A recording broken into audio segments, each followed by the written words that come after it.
Welcome to the Microsoft Security Insights Podcast with your hosts, Franklin Grimberg and Edward Walton, where we discuss Microsoft 365 security and Azure security news and products.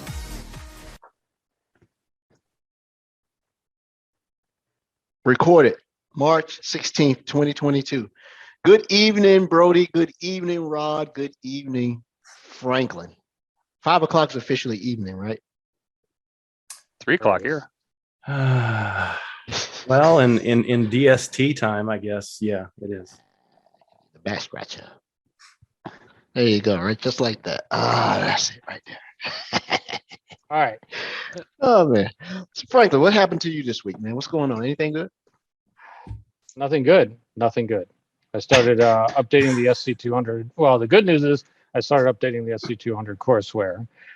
So that's good. That's the good news. I'm excited about seeing what's changed over the last 15 months since I originally wrote it, and there's definitely stuff to update out there. So I'm excited to start that process. We have I want to thank Brody. I think it was Brody that put me in for being an MVP, and we have a real MVP on the show tonight. But unfortunately, once again, they rejected me. I'm not an MVP. They don't find me worthy of being an MVP. So sorry, Brody. Sorry to let you down, Brody. What was the area? What was the area, by the way? Like security or something like that. Well, there is no security area. Well, there was an area that I had to select, so there was something to do with security. But yeah, so so I won't be sorry to let you down there, Brody. But maybe next year. Frank, if you just work hard, you can achieve anything you set your mind to. Okay, don't worry, it'll happen for you in the future. I don't do this show to be an MVP, so that's fine. That's fine with me. I'm happy to hear you're redoing the SC-200 questions. Way too easy. I passed it. I'm not talking. I don't do the questions. Oh, pardon. It's the courseware. Yeah. So just the answers. Yeah. So well, then thank you. Yeah. So yeah, that's let's see what else is going on. I think once I remember anything else, I will let you know. But that's about it for me. How about you, Edwin? Every presentation this week has been on Yuba, entity behavior. Everybody wants, every last customer meeting, 2-1 went to understanding entity behavior, how it fits in the Sentinel, understanding the Yuba capabilities and individual products and how Sentinel can take it, apply its own intelligence and rationale for correlation. So I've gotten deeper into it. I actually had to talk to one of our upcoming guests. They're going to be on the show to talk MDI. So they helped me out a little bit, Joe and Chris. It was an interesting week. I learned a couple things about what I thought ASR rules did and they don't. And I meant to ping you on this. What is your thoughts about having two things? Should network protection be turned on? I know it's a subsidiary of tamper protection, but we were going through and the customer asked me, hey, we noticed that we don't have network protection turned on for our endpoints. Is that something that should be done? I didn't have a right or wrong answer, right? Can't tell them yes. Can't tell them no. I mean, if you turn it on, what does it actually protect you against? So that was interesting understanding that. So we do have a good resource for that. He was a co-author of an SC-200 book. Somebody that's in trouble with the Defender for Office 365 group. I will ask Mr. Stewart about that and put his name out there. Trevor, I know you're listening. Use your whole name. And then the other thing was there was a debate on whether you should disable PowerShell on all your endpoints. I'm like, there's all your end user, non-power user endpoints. Yes. That's an interesting one. Yeah. You can walk with two toes, but why would you? You're going to shoot yourself in the foot if you don't know exactly how you wield in that scalpel, right? So, this goes back to a customer reading, I think the customer listened to our podcast and was looking at an Atomic Red Team and started going, maybe I should turn PowerShell off. He was talking about encoded PowerShell. I think they turned it off. And so I found an email I'll send to you guys where there was a huge debate within Microsoft, product teams, people in the field. It was one of the better read arguments for So what- and against doing it. I would like to I see am this. against doing it. Hmm. There's a lot of things that go wrong if you do this, right? Really? Yeah. So but you made a good point. It's according to who the individual is. Yeah. Yeah. Standard user versus developer or IT, right? Like maybe. And they you don't. really can't enforce it. Well, even to this day, even with remote, you're still probably getting a company managed, or a company asset device, so you can do what you want to do. It's really based on the temperature of the people that you support, because rank has its privileges. You turn off PowerShell support and the CIO can install something, you're gonna get a phone call. Right? He don't want to hear about protections. The bottom line is don't let me on your machine and running PowerShell. Yeah. That's the bottom line. So Can't it you does require come down signed scripts though, and then assign the ownership to that certificate to a certain group?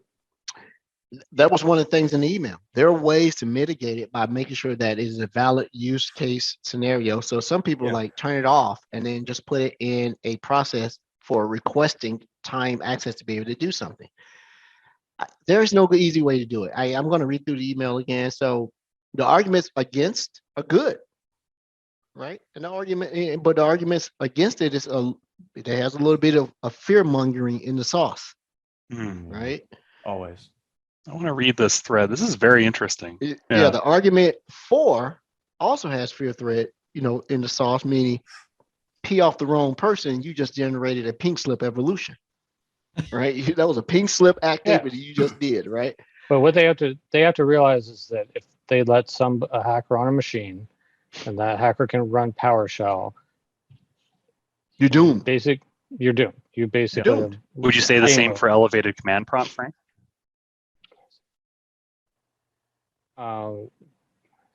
Elevated what? Just command prompt. So outside of PowerShell, what about just classic command prompt with elevated administrator privileges? Would you say the same risk is there? So there's other things involved with that. I'd have to think that through.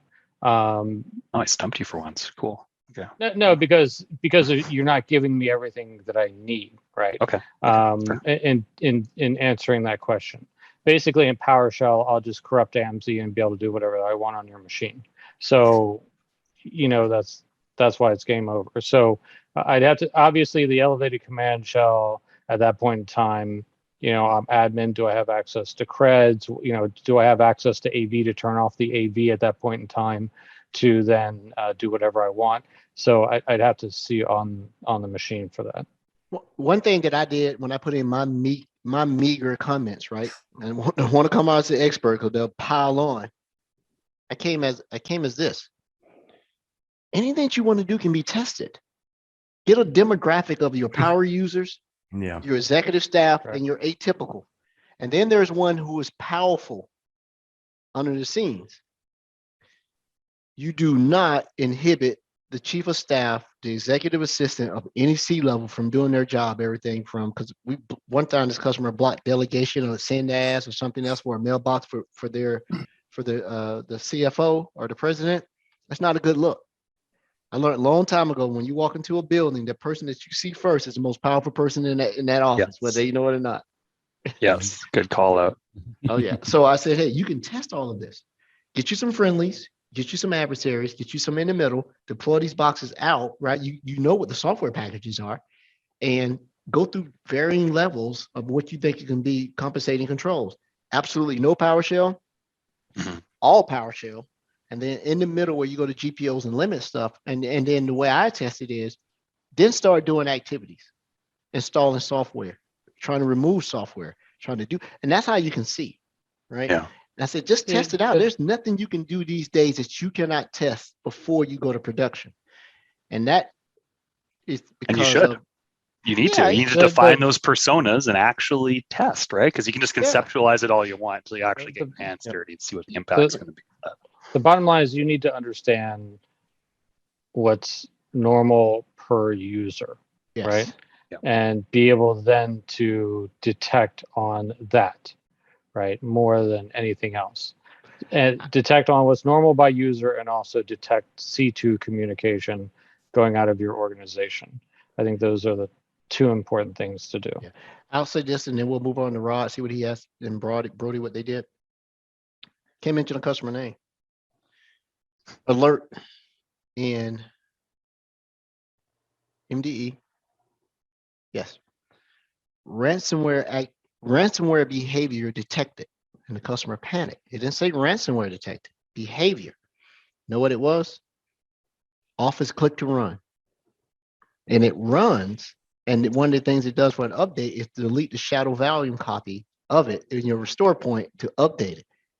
And they panicked, like, oh my God, it's ransomware. No, it says the MITRE attack, framework says that these are tactics that look like ransomware. Copy up, eliminate the restore points by deleting, the shadow volume copies, a few other things, but that's not what happened. So we got it, and I beamed it, and I looked. I was like, this is the update. And the customer goes, no, that shouldn't happen. We control all the updates to the machine. I said, really? What's preventing that person from going to office.com, downloading the MSI and doing it themselves? And that click to run, and that's what it was. And it did it on 2 machines. And it just happened to be people that were traveling. And so they're trying to figure out how did they even get the ability to go to Windows Update and take in optional updates, and how did they download the MSI and able to run it?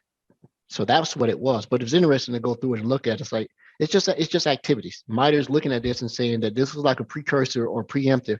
And these are the 4 things that happen. And the reason they panic is because the service host exe is referenced several times in the process timeline because it's doing stuff. And it was good, but I'll give Frank kudos.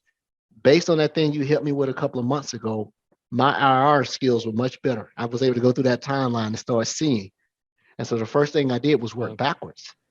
Are there any C2 calls going out the other way? And then I look at it, is there any data exfiltration in large quantity going up to somebody's cloud storage, right? None of those were true. Just so happened that that person was doing an update, and they wanted PowerPoint. No, not PowerPoint. Microsoft Project. So you're talking about using the timeline with inside Defender for Endpoint or M365 Defender. Yeah, and I worked backwards, and I said, I see what happened, because I can see that when you watch it, the machine rebooted because some of the software packages that initiate, I say this was an install and a reboot, because I can see that they re-implemented, or the ZPA tunnel reinitiated after the reboot. I was really surprised that person said that the timeline is not used with inside Defender for Endpoint. I'm like, what is this person talking about? That didn't make any sense to me, because point in time, go see what's going on and go from there, right? And then and I didn't know this, and we'll get Brody, you go next. If you click on the actual process or the process tree, it's not intuitive, but it was expand to a totally different menu. And so when I did that, I submitted the file associated, which is an XML config file from Microsoft, through MDE, and they came back and said benign. I was like, oh, that's pretty cool. Yeah, it is cool. So one of the things that, when I first wrote SC-200, that there's an entire learning path for MDE, right? Part of that was the fact that, they weren't one product at the time, basically. But to me, that's the thing that you need out of all the different products, except for MDI, which I decided was too complex to go into detail, right? That's the thing that you really need to have depth on versus MDO. Would you agree? I think MDI is easy. Well, I said MDI, excluding MDI, right? Because I didn't want to go over Kerberos stuff with them in detail. That's how you make it complicated. MDE deserves its own learning path and the depth that it goes absolutely into. Easily. Yeah, but I suggested that a long time ago, Frank, and you yelled me down. Like, we need to test 196, 197, 198. Oh, that's right. You wanted to break it all out. I forgot about that. Yeah, you yelled me down on that, so I'd be quiet. Brody, tell me something interesting before Frank starts telling tall tales again. I taught this last week. I taught a Defender for Endpoint crash course for a number of consultants in the modern work America's time zone, because there's tons of demand, but a lot of people are scared of it because they don't know it. They come from productivity backgrounds or endpoint management backgrounds, And I basically, I didn't spend almost any time preparing. I just taught the regular workshop that we deliver to customers and just treated everybody like a customer. But then I broke character and gave them my like insider consulting opinions. And it was really well received. And so a lot of over a dozen people attended the whole time, and we recorded it, and a dozen more will probably watch it over the next few weeks. So it's a high demand area right now, and we're coming up short on people who have worked with it before. And some people just don't want to jump in, right? Because they don't want to be burned, which is fair, right? We've all been there, but it was well received. So that was fun. It was my first time teaching a course at Microsoft, and got some great feedback. So that was a lot of fun.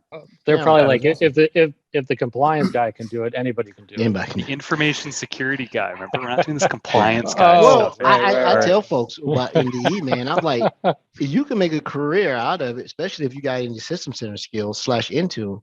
And people are like, oh, no. I was like, you got people whose whole job is to monitor Falcon, CrowdStrike, and all that. That's all they do. So why can't you do it for the same product? It is robust, and you need these things. I know it's going to have a role associated to the skill. You may be managing a SOC, semi-SOC, or regulating an MSP. But dude, MDE is deep. Yeah. Whenever you think you learn something, you really don't know it. Especially when you get into all the ASR rules that we were talking about just before we started the show, or as we started the show. I mean, every organization is going to have a different requirement, right? And Ed, to your point, like, hey, should we enable feature X? Maybe that's network protection. Every organization is going to have a reason for or against that, just like the whole Office macros. That's a classic one I deal with customers. The whole accounting firm is running on that Excel 97 macro laden sheet, and if you disable Office macros, like the whole company shuts down. But we all know that's a vector that we need to mitigate. Well, and so the low hanging fruit is balance. what you said though, is Windows. Wait till all my MDE questions that I've been getting the last couple of weeks have been around Linux. Look at you, painful, big Linux guy. And have then a penguin behind you soon. My Linux skill on a scale of 1 to 10 is about a 5 or 6. Whoa. Okay. Nice. Yeah, I went through the entire course for dummies again. I learned a little bit more because I'm messing with Logstash and a couple other things I'm trying to do in the lab. So I'm not an admin by any source, but I can run a curl command with the best of them, right? So we'll unpack some APTs. Rod, what about you? What's new with you other than being speaking of company of Linux guy here? Yeah, Linux. So I've this week's been I'm a little frazzled for several reasons. I'll go into maybe one of them. You reminded me, Brody, and this is probably for those listening. I think this is just one of those call to actions. Sat with a couple folks this week to understand that, just like you said, Brody, there's not a lot of traction for some of these applications and services, even with Microsoft, to go deliver to our customers. That happens quite often in that, people make these lateral moves, they go to other roles, and then it kind of leaves this role open. I don't know if we plan that well to make sure that, okay, we're going to expect this percentage of folks that are no longer in this position. Well, that's one of them. Our security products, if anyone is interested in joining Microsoft to work with our customers for Microsoft Sentinel and things like that, absolutely check out our job site. Because I sat with a couple folks this week, and I'm delivering some things to customers here in the next month or two that generally should be done by somebody else. We don't have those folks. Again, not because people are leaving Microsoft, it's because they're moving on and moving ahead, and we just sincerely need to fill those things. The other thing, based on the discussion we had earlier, just today or yesterday, I guess, announced released the version 3 of the Azure Security Benchmark Workbook. Right, so we're talking about all these security components. So should we or should we not shut down these services or whatever PowerShell? This is a really good source to be able to take a look at all that stuff, and it pulls from Defender for Cloud, pulls from Microsoft Sentinel, pulls from other security products. to look at your Azure services to give you indicators and ideas around things that might be missing from a security perspective in your environment. The other thing, and I'll just throw this out there, because again, I think it's kind of interesting. I'm not going to go into great detail. We'll probably go into great detail eventually, but I think there's some pretty cool things coming for this podcast here in the near future. I'll just leave that there as kind of like this. Anybody remember playing Steal a Bacon when you were a kid in gym class? You don't remember that? Steal bacon. Yeah, Steal a Bacon. So you'd have two lines, one on each side of the gym, right? And then you'd have something in the middle. For us, it was like an eraser from a blackboard, and then they would say go and call the number, and based on how you're lined up, everybody had a number, and they would call the number, and the first one to it to get the bacon and get back to their line, the other one had to sit out. And so at the end, by the end of the game, the team with the longest line. What state do you live in? Ohio, man. Hey, Ohio, we're bacon lovers in Ohio. I can't help it. Dude, we're bacon lovers here in Georgia. If you steal somebody's bacon, that's a war. That's Canadian bacon, gentlemen. No, I think that's horse stealing. That's horse stealing. That's okay. Thing. Yeah. So this sounds like a backwoods version of Squid Games. What are we doing here? Or the start of a dodgeball game, right? That's what. Hey, Ed, that's why I'm so fast. That's that would explain a whole lot why you're so fast. It would. I can't keep up, man. You're bacon powered. I have a lot of bacon. Wow, it's going to be tough for our guest Dwayne to top that story. Yeah. Hi, Dwayne. Hello, Dwayne. Yeah, I can't top the steal the bacon story. Hey, I was seeing more of the start of dodgeball, like you, Brody. Exactly. Right. Yeah, it was a start of balls dodgeball, lined but I up think and trying to go after that. That sounds a lot more fun than grabbing an eraser or bacon on the gym floor. I think too many people got hit in the face with those red balls, and they're like, let's just kind of calm this down. Yeah, that's probably what it was. Yeah. Hey, I'm in Michigan, so we have our own things to say about you Buckeyes, but I'll keep it to myself. There we go. So to our listeners and our viewers, we have a guest on. I will not butcher the introduction because I can't do justice. And I did a little bit of research on it. I thought I knew this gentleman. We have worked together in the past. Face looked familiar. I always like making previous connections, but I'll let Mr. Dwayne Natwick come on, talk about what makes him a superstar and an MVP of sorts, right? Shade on Franklin. And so, Mr. Natwick, I hope I didn't butcher your last name. Nope, that's exactly it. It's pretty phonetic, so no worries there. Come on, tell everybody something about you. Appreciate you having me. Yeah. So I am a Microsoft MVP. I don't know if I'd categorize myself as a superstar, but I appreciate the sentiment. I'm also a Microsoft certified trainer, regional lead for the MCT program. So, and my day job is a product manager for CloudReach. So, work as on the migration and security service lines. So, developing those, and been busy working towards what our 3-year plan is going to look like from our service delivery strategy here this week. So that's interesting. Yeah. So did you? Yeah. Go ahead. So how did you run afoul of Rod Trent to be invited to this circus? Is that how you got reached out to? Is that what happened? I actually been me and Frank have been on a couple of OD. All right, here's the deal. I've invited him 50 times and he says no. And Rod invites him. He says, yes, I'll be there. What's the deal with that? You invited me once, Frank. You invited me once 2 hours before the show, I think it was. That's too good. But I appreciate it. Yes, I have. Frank's invited me. Frank and I have done a couple OD refreshes together over the last couple months. So, and I think Rod saw some of my social media posts and they had both reached out. So I appreciate you. For people that don't know what OD refresh means, that might leave some things open there. So you might want to explain that. Yeah, that's true. Yeah, we weren't in any kind of a 60-day program or anything like that. We were working on Microsoft refreshes for exams. So.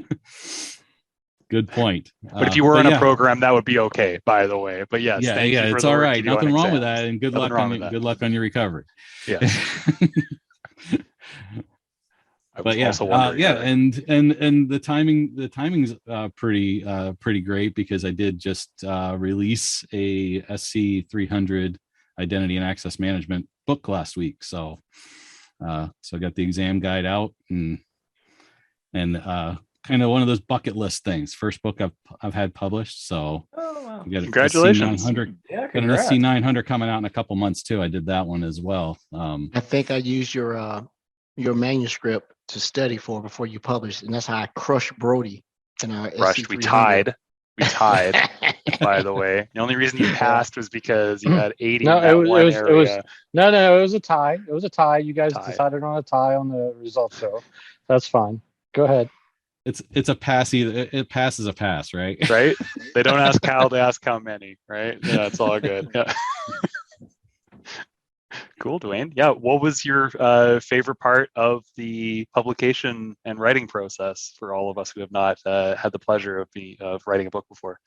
No, it was so I've done a lot of content writing, both from doing on demand like videos and training, as well as prior to my current job, I was working for a learning partner that does a lot of content development, like we for Microsoft Open Hacks and things of that nature. So I had done some lab writing, and also have done PowerPoint slides.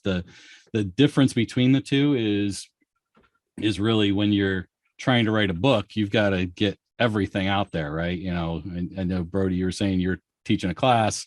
When you're teaching a class, you can kind of ad lib a little bit, and and you kind of feel the room and everything. You got to be a little bit more in just kind of, okay, what are people going to think here and want to know here, and you got to get a little bit deeper from that aspect to kind of get all of the content and all the thoughts out that you need to, because they're not going to be able to ask a question while they're reading the book necessarily. I mean, they could reach out to me on LinkedIn and I'll probably answer them, but even so, depending on where they are and what time it is. So, but yeah, that's the deep thing about it. I found that the SC-300 was probably easier to write though than the 900. Really? Because the 900 is so tall, you want to get deeper, and you try, and you got to stay at a certain level for a fundamentals exam. When you're doing an associate level exam, I think I went a little bit deeper than the objective domains in a lot of ways. Just because I felt that, hey, this is my book, and if I think this area is a little bit too thin, I'm gonna go a little bit deeper here, because I'm trying to not just get people to pass the exam, but also teach them about identity and access administration and be able to fill a role, right? So that was how I went through my process. Thank you. I like looking at paper because I still like it, be able to go through, crease the thing, highlight and everything. So I still keep the nice little thing over there. Is that one of the passions, that you still have a very tactical need to touch stuff rather than because everybody's want to go to a Kindle and everything while you want to write the book? Or you had these ideas in your head and like, golly, someone's got to put out something better than this, right? And what was the underlying thing to do? I was actually approached on LinkedIn about writing a book. And they gave me a couple options, and I picked. I like the content. I like the role of the identity and access administrator. So, and it was something that I wanted to do. It was something that I wanted to do. Just like I said, one of those bucket list things. I've done videos and I've done on-demand content and I've taught live trainings and things, and I just wanted to go through that experience and kind of cool to see your name on the front of a book. So what I want to point out to the listeners of the podcast, even if you're not going to take the SC-300 exam, identity is basically in every single exam, and this SC-300 gives you more depth into into identity, which then you'll be able to use what you learn here across any of the other exams. So I would, any exam that you see identity in there, go look at the SC-300 content, SC-300 books. It's going to help you pass the exam that you're actually taking if you're not taking SC-300. So this book goes across. I haven't looked at the book yet. I haven't gotten it yet. But the SC-300 content goes across exams. So it's definitely, it's definitely well worth getting, even if you're not going to take the SC-300, get the book. If you're taking, I think 104, AZ-500, MS-500, they all have identity in there. Yep. Cool. They're all a big part. Yeah. Big part of it. Yeah. Rod's already got a hard copy before I do. How thick is that? Yeah, it's pretty good. It's about 450 pages. Okay. Yeah. So at first glance, it's like the size of the CISSP book. I'm like, oh wow. I need to clarify. It does say SC-300 on the exam, but if you go look for it, on the front cover, but if you go look for it on Amazon or something, you're probably not going to find it by searching for SC-300. It's actually called Microsoft Identity and Access Administrator Exam Guide. All right. Cool. So the one question I have, so in my previous life, I've had like several careers. I wrote books. I swore them off after a while. And Dwayne, I have to ask, so what is your regimen? What does your schedule look like? Because you're a senior product manager at CloudReach. You're an MCT, and you've written 2 books. And he's an MVP. Don't forget the MVP thing. And the MVP thing. Well, I'm thinking. I think Superstar was pretty much dead on when we started out, because how the heck do you sleep? What does it look like? I actually do. I'm obsessive compulsive to a degree.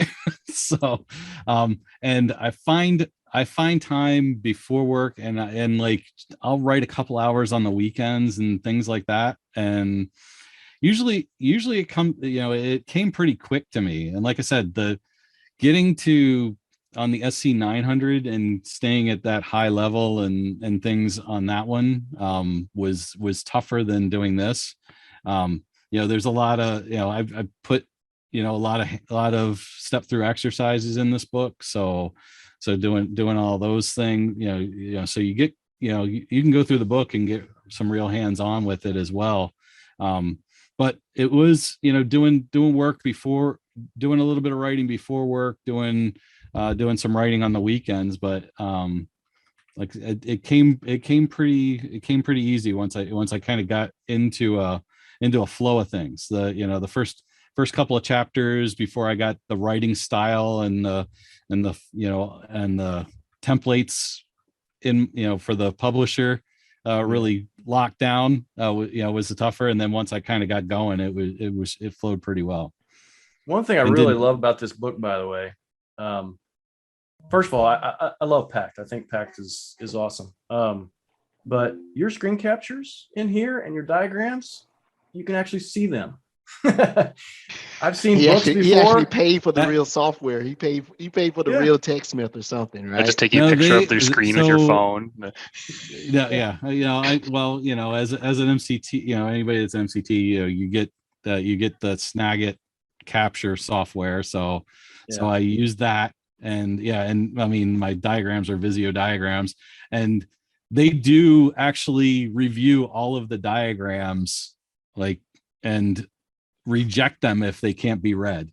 And I just had to go through some of those this week for my SC-900. I had about 20 screenshots and some of my diagrams that were rejected. And it was because I had for my identifiers on my icons, they were too small of a font. I had to raise the font up, and I had to zoom in on a couple of screenshots because I was too far. I grabbed too much of the screen. So they do a good job. I'll give credit to Pact on that they go through and they do their due diligence on those to make sure they're readable in text. Yeah. What helped you most for, I'm sure there's probably people listening to this podcast like, I could write a book. It is absolutely a labor of love, but at the same time, what fed your ability the most to do this? Was it was it your MCT stuff you're teaching others, or was it the OD work you do with Frank? Or Oh, was it working for Frank? Working with Frank, of course. yeah. You got to mentor him. It was, He's an aspiring MVP, so you need to mentor Yeah. him to get there one day.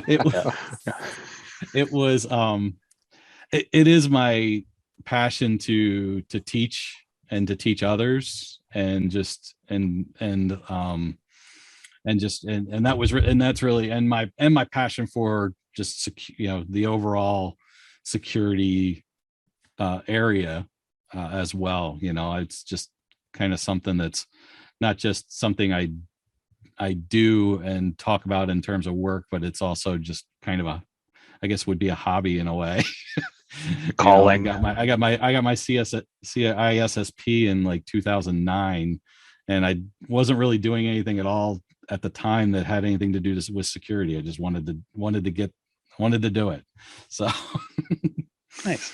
I hear they're changing that test, by the way. I just got a CISSP member email that came out recently, and they said they're going to be increasing the amount of questions on the test to include I didn't see that one. Yeah, an additional 25 experimental questions, but they're also increasing the amount of time you have to 4 hours. So that's interesting. I'll never write that exam. I love how again. 25% of that exam are throw out questions. I know, right? I was sweating so bad. Oh, that I got exam. I got to put some time in and take another shot at the cloud version of that. I missed it by 11 points when I took it a few years ago, like right when it first came out. So that's my goal this winter. I want to take that too, Dwayne. Before all the Microsoft certifications and everything like that, I did that one. So, and yeah, missed it. 11 points, and with the scaled score, it was probably one question that I got wrong. Man. That missed. What a stinger! So let me ask you this: you taught the SC-300 course, obviously, right? Yes. So, what are the 3 things that you think? I mean, there's a lot of things about if you're coming from Active Directory, you're picking up on really fast, right?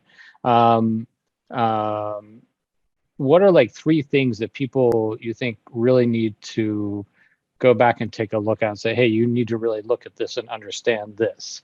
The thing that maybe Microsoft has not pounded home to these people enough.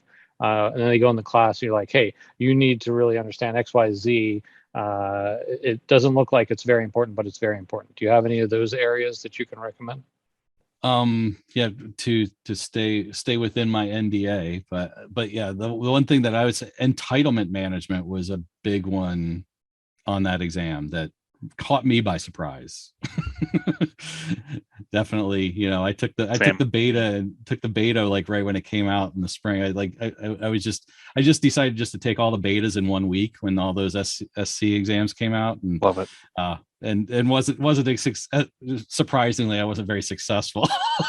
Just looking at brand new Microsoft Learn content the night before and then taking an exam, but it was just one of those kind of marathon things I did, and then I second go around once they went GA, I passed all of them. But that was the one thing that surprised me, was the entitlement management piece and how big a part that played within it. And then as I went through the book, and I taught the class after in like June, so for the first time, which was not long after it had gone GA, and I made sure to focus on it. And still, even like teaching the class, didn't really think much about it, except that to let everybody know, understand this piece.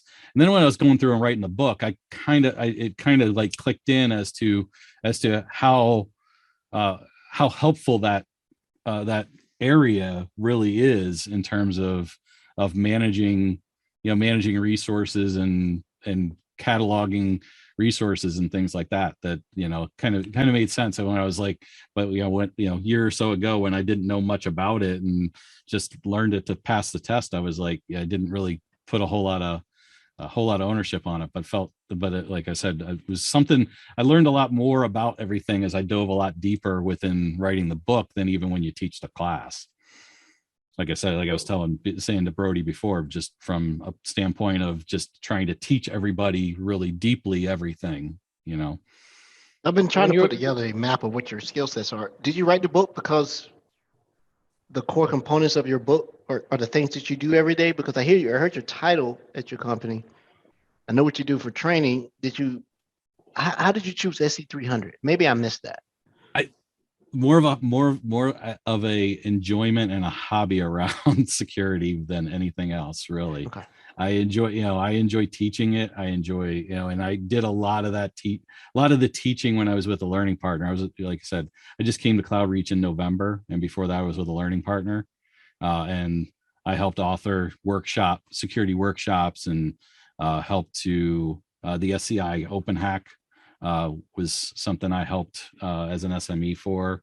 So it was a security, like I said, security is something I always kind of gravitate to, even right now as a product manager, trying to develop more security service offerings and making sure that we have more of a security message around things than we do today is something that I like day one told my manager that I wanted to do and take on. So when you were teaching, a year ago, how did you like the SC-200 content? You asked me this before. It's fishing for a compliment.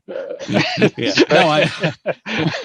No. All right. So that was just looking forward to the update on it, Frank. Yeah. So, on the courses, I mean, one of the things that you get is doing the labs. So are the labs in your book provide more depth than what's in the SC-300? You said so you actually have labs in your book. I mean, do people need some sort of, how are they going to do that with inside following your book? Do they need some sort of pass to do that, or? No, they'd be, since it's Azure AD, they can use a free Azure subscription and use a trial license. You can get a trial license at E5. Once you get a business premium and get into the tenant, then you can get a trial license at E5. So, and then they can do whatever they want or at that point. So, and I give the directions right in the first chapter of the book on how to do that. Nice. That's great. Yeah. And if you're listening at home and you're not sure about the licensing, if P2, Azure AD P2 comes with E5 built in. So that gets you all the Azure based identity goodies that are in there. Yep. Exactly.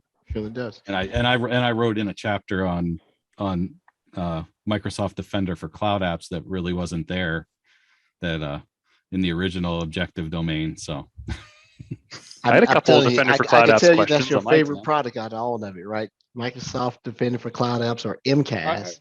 All right. So which product do you think provides the most value to customers? Defender for endpoint, Defender for identity, MCAS, or Defender for Office? My opinion would be Defender for cloud apps. I think from a value perspective. Are we keeping score? I think Edward's ahead. What you can do with that product. That's I know where you about. stand on that, Frank. We had this discussion. But no, I think two different times in the last month. But no, Edward actually says that MDI is his favorite now. So you can't be happy about that, Edward. You changed your mind which one you thought was the best. My middle name is Waffle. Yours is Waffle, and it sounds like Rod's is bacon, right? Yeah, I know. Yeah. Right? You get some waffles to go with that bacon on the gym floor. You know what? I think I'm getting a little bit more endeared to Defender for cloud apps because I don't know if they changed anything. I don't think there were any major enhancements. There was some cooler stuff like I walked through the box integration is much easier now. When you do control apps and everything, connected apps, it's much easier now. All of them are, right? So MDI still, is one, and Defender for Cloud Apps is 1A. And the reason being, I think that MDI generates less noise, which gives it more value. MCAS still likes to hear itself talk, right? And it just runs, man. Guess what I saw? Check out this cat video on TikTok. I don't need that. Right? Literally, we watching customers watching TikTok. People using. I'm like, why are you doing TikTok on this? So my other question is, what's next? You wrote a book. You got that bug. I know I heard authors are very seldom one-time authors, right? First time's a fluke. Second time is insanity. What we're going to write next? Well, see, I was insane because I did two simultaneously. So You did. So Pat came to me like and asked me about writing this book, and then they said, do you know anybody that wants that can write SC-900? I'm like, I'd be happy to do that too. Nice. And I finished the finals on my final chapters on that just a couple weeks ago. So that's going through all the finals on that. It should be out in a couple months, and then we're discussing the next one, but I'll leave that for speculation until the contract's signed on that. Maybe the 100. I'll speculate the 100. Right? Good speculation, Brody. Okay, yeah. Hey, by the way, Dwayne, you now have your own short link for our listeners. It's aka.ms/Dwayne's books. So it's easy to get to. Wow, You really called Very Power Can- Rod. Send me that link so I can put it in the show notes. I will. Thanks. Yep.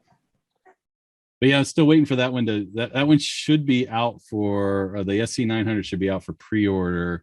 I was told it should show up on Amazon this week, but it hasn't yet. But Okay, very cool.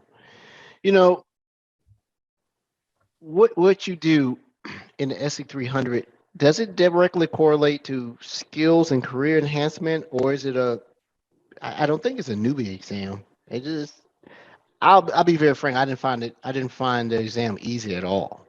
Right. I scored higher in one section. I have no idea how, and I scored poorly in a section I thought I did well on. Right.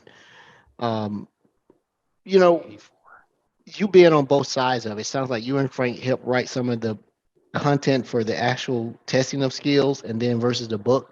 How far apart are they? Could I say, and I'm going to be unfair here,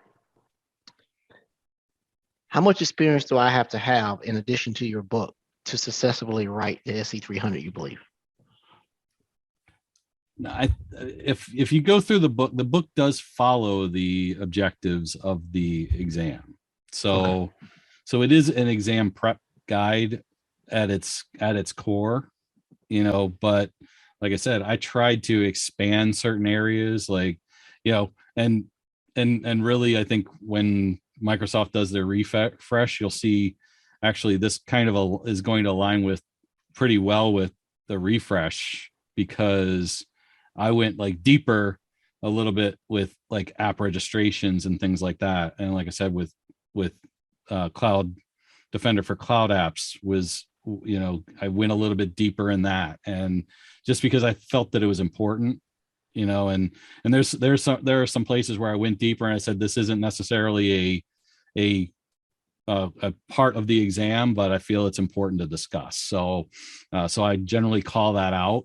If you're just trying to pass the exam, you can skip that section or whatever, but felt that it was important to bring up, so just from knowledge and experience, and just feeling that there wasn't enough depth there for real world kind of examples. So I do want to bring something up about learn content versus books versus the exam. Okay. People that write the learn content can't write exam questions, right? And the reason being is that my job as writing on learn is not to write content specifically to pass the exam. It's to write content for people to do their job that includes what objectives are on the exam, right? Which is different. But I also have structural limitations on how it's produced in learn, where somebody writing a book can then turn around and say, I'm going to make sure that I cover everything that's in the exam. And I actually am a little bit freer in how I can format things and provide deeper content within inside a book, right? So, and normally the deeper content from the learn content or from a live class is the experience coming from the MCT talking about it, right?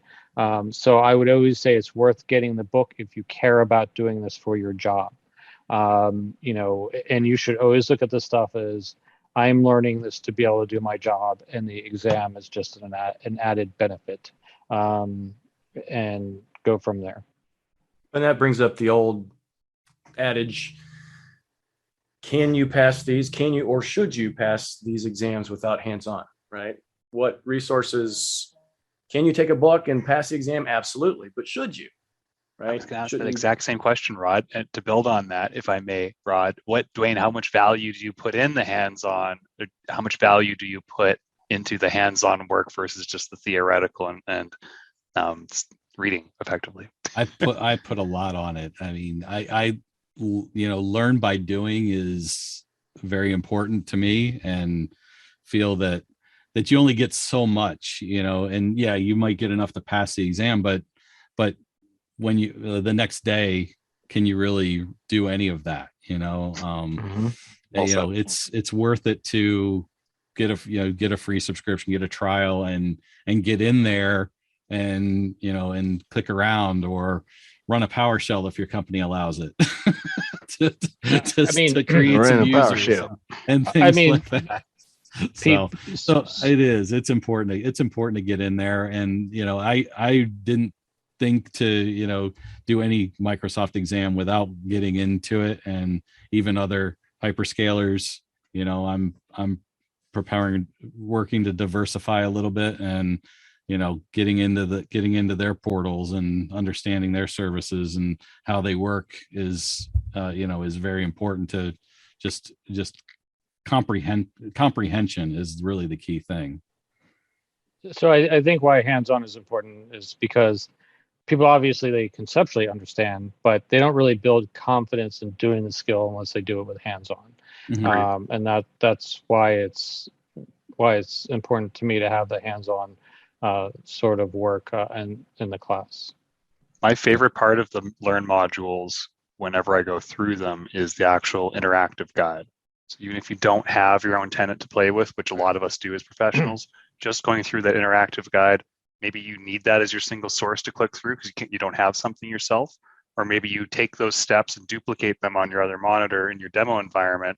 But that's, like you, Dwayne, I'm a learner by doer, right? So that was a great thing that when Microsoft added those, I think one of the first times I saw those was probably on a Microsoft 365 course, and then I think there's some on the SC-200, which is really good because most people don't have the Sentinel environment that's going to provide all of that rich data, right? Great example. I did that for the Defender, M365 Defender. A lot of those were exercise driven by the interactive guides. But the good news is that on the Sentinel side, I did all that for less than $5 or something like that for them to run those exercises through, which, of course, as they give out $50 Azure passes. They're like, and all this for $5. So that, they're like, you can spend more money on this, Frank, on the labs, which I will probably do in the future. But yeah, those interactive guides are definitely set up because of the challenges of M365 licensing and getting attack data in there. So yeah, no, I'm excited to get the book and the SC-200 book and see everything in there. For sure. Where do you live, Dwayne? What I'm in country? Michigan, outside of Detroit. Oh yeah, so you got two Northwest- teams in the Northwest tournament, Michigan. right? You got That's no Blue personal- or you a Sparty? Which one? Well, so I've been a Wolverine fan for a good portion of my life, but my daughter is at MSU, so I'm kind of torn. It was so I root for both of them unless they're playing each other, and then my wife gets mad at me because I kind of start when they played this year for football, I kind of started going back and forth. My wife's like, who are you rooting for? I'm like, I don't know.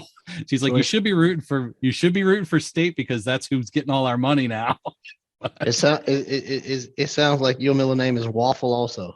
I'm a little bit, yeah. When it comes to that now, my middle name's Waffle. Exactly. Yeah, I Dwayne, as a Winnipeg Jets fan, we thank you for Connor Hellebuck, the United States' best goaltender, and unfortunately, because of Olympics shenanigans, has never had the opportunity to represent the U.S. in that last 8 years. It's a travesty. absolute travesty. So thank you from the great state of Michigan. We really appreciate all of his hard work shoring up our terrible defense this year. Yeah. No problem. We still do have Dylan Larkin, who is he actually went to high school like 5 minutes away from where I live. Oh, cool. So. There you go. He's a monster. Yeah, Larkin's great. I worked with a guy who actually he was, you know, a young kid, you know, that when Dylan Larkin was drafted, they actually went to high school together. So it was kind of cool.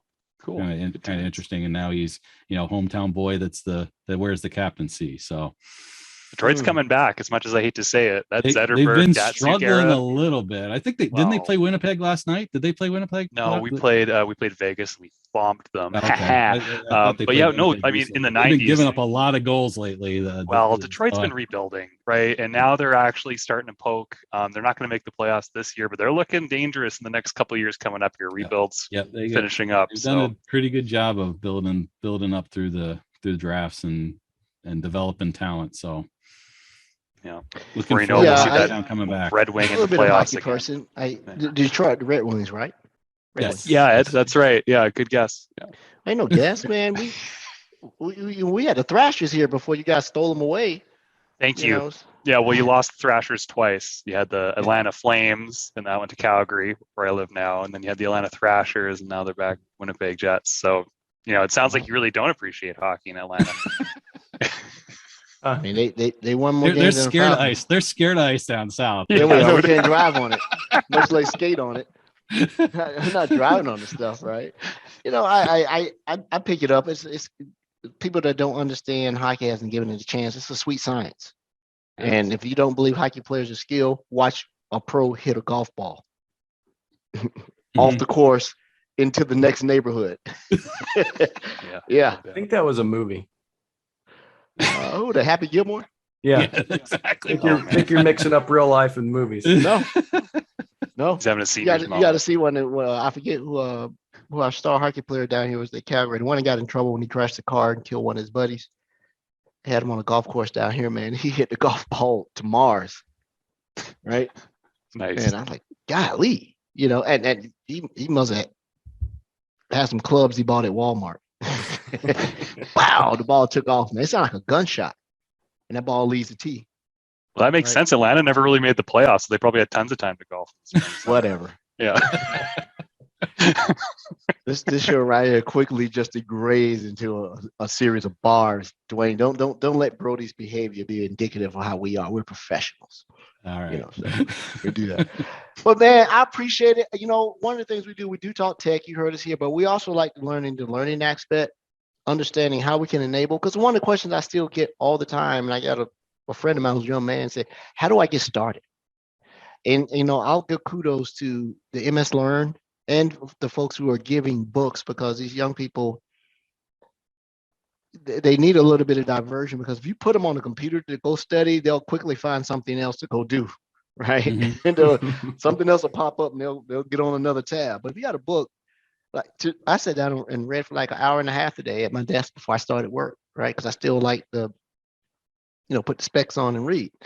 But I would recommend this to some of the, matter of fact, I know this gentleman, a young man, that I'm going to recommend this book to. So I'm going to point him to this, because he already does IAM for a big company, but he feels like his skill sets are being underutilized and he needs some focus. I'm like, do this, right? Make Microsoft one of your foundational learning, and you can go anywhere from here, like any of this, you know. So I'm gonna definitely do that.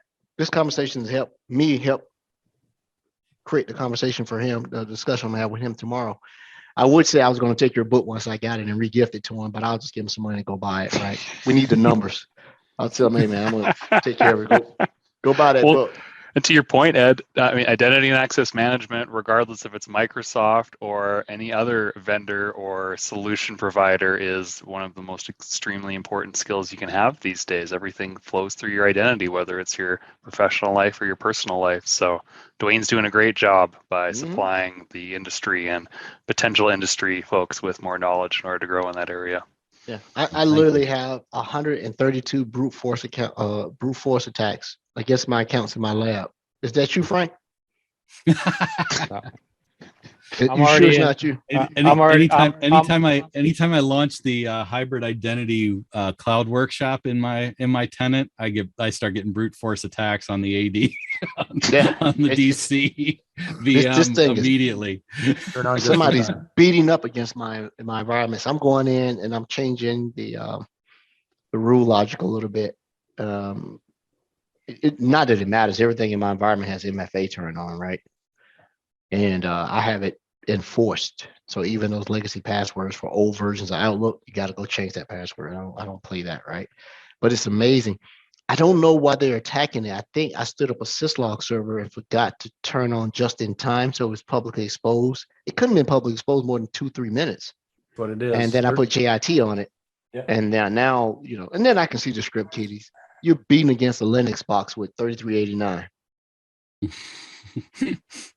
Okay, and they're just running a CSV or port scan, because I've seen them beating the same box against 1433. Like I would just I can't say. People do expose SQL. Hey, I got a question for all you smart people on the call. What is the background database for Azure Sentinel? I got asked that day. I don't know. Is there a background or back Access. end? It's not access. It's Excel, right? Isn't it Excel? Yeah, macro laden Excel document. I was like Cosmos DB. You sure? Sure. Do you know otherwise? Then it's Cosmos DB. Come on, Rod, you should know. You're the Right? guy. You don't know that? That's a question I got today. I did not know the answer, sir. I don't know. I would assume it's Cosmos DB, but not the kind you can purchase a specialized version that's running in the back to correlate all this stuff, right? So not the one that you can go in and Everything's accessed through API anyway. So yeah, well, yeah, that's true. except for customer data. You can get that too. You can, but yeah. Yeah. Well, you have to use Lockbox or something. I forgot to get it. I know I do. All right. Well, Dwayne, any questions for us, sir? I hope you enjoyed your time here. I hope you didn't think we're a bunch No, of I've really enjoyed it. No, I appreciate it. and Think you wanna any- plug, back Dwayne? again. And What's I'm glad Rod invited you. Yeah, that's very sweet of Rod. Yes. As we would have never heard from him. That's so sad. I'm telling you something, man. You lucky. Frank generally invites you and then doesn't show up. Yeah, it's So true. you lucky you didn't accept his invite. He wouldn't even been on the show today. He wouldn't have been on my show, huh? Yeah, he'd have found something else to do. Manage this meeting in Microsoft Teams if it wasn't for Frank. Now, if you had offered Frank Chick-fil-A French fries with extra salt, you got him. Yeah, you can smell the hot fries, can't you, Frank? Dwayne, anything Dogs- you want to dogs plug love it. or promote while you're here? Sorry, Oh, Frank. yeah. I think we already did that. And Other than the book, Rod was yeah. nice enough to give me my own MS URL, which is cool. And one of the nice things about that link, I went to the link, is I do have that connected to my blog site. So Oh, cool. so all my blog posts show up in the stream onto there. I have the RSS link right clicked onto that. So Okay. Hey, Dwayne, could you do me one favor? sure. Start talking. So Okay. it switches over to you. All right. I'm talking Yeah. right now. And Yes, sir. smile like in your profile picture on the page. All right. Here you Ready? go. Yep. All right. There we go. Speaking of Snagit, I appreciate that. All That's, right. that's going to go in the show notes. All right. All right. Well, to our listeners, we've had Mr. Dwayne Natwick, esteemed author as well as MVP. Come on to the show. And we'll appreciate you taking time out of it. You're always welcome to come back. Shameless plugs are welcome, always. And we'll get any collateral, social media influencer links and things like that. Make sure that we publish through the show. And I'm looking forward to the next book, right? Maybe if you need a technical reader or reviewer, I'll come on. Do I get my name in the book if I do that? You do actually, yeah. If you're a technical Okay. reviewer, you get a bio in there. Okay. Yep. I'm Right in gonna the- 5-point put font. right in the at front back. matter. I had had a few MVPs that did that, and actually I do want to plug. I had the forward was written by Shannon King. for Why does that sound Microsoft. familiar? She was Go ahead. she is out of Chicago, and she works Yeah. as a program manager on the IAM side, but was a cloud advocate. She just sent me a message earlier. Yep. I guess I'm not. I guess I'm not qualified to do the review because I'm not an MVP. But that's okay. That's okay. Now, MVP now, in training. if you guys want to review my next book, I'll get you all. I'll get you all hooked up. It's fine. I'm just gonna I'm Done. gonna go in and just insert the word cat everywhere and see if anybody catches it. Right? put cat everywhere, right? Yeah. Yeah. Oh, Meow. Frank will hammer me on KQL. So Man, he hammers me all the time. Everything I think I got a handle on it, man. I'm like, it's something else. I gotta tell you, people got sick of me every single JTA or the OD stuff. I'm like, everybody needs to know KQL. Everybody needs to know KQL, and I get a lot of people pushing back on that. They're like Frank, it's an SC-900. All right, maybe not SC-900, but any administrator needs to know it. So there you go. At least know what it stands for in the SC-900, right? At least know what the acronym right. stands for. Okay. And that's all I have, gentlemen. So to our listeners, stay tuned. Exciting updates are coming. New features, new functionality. We have a nice slew of guests that are coming for the next 4 weeks. We're going to get really learned up around here. And we're looking for any comments on our Twitch channel as well as Discord. And we're going to have some other communication mediums that are going to be available soon. So thanks everybody for coming on to the Microsoft Security Insights podcast. Oh, by the way, Frank, we need to get like an ending audio thing for our podcast.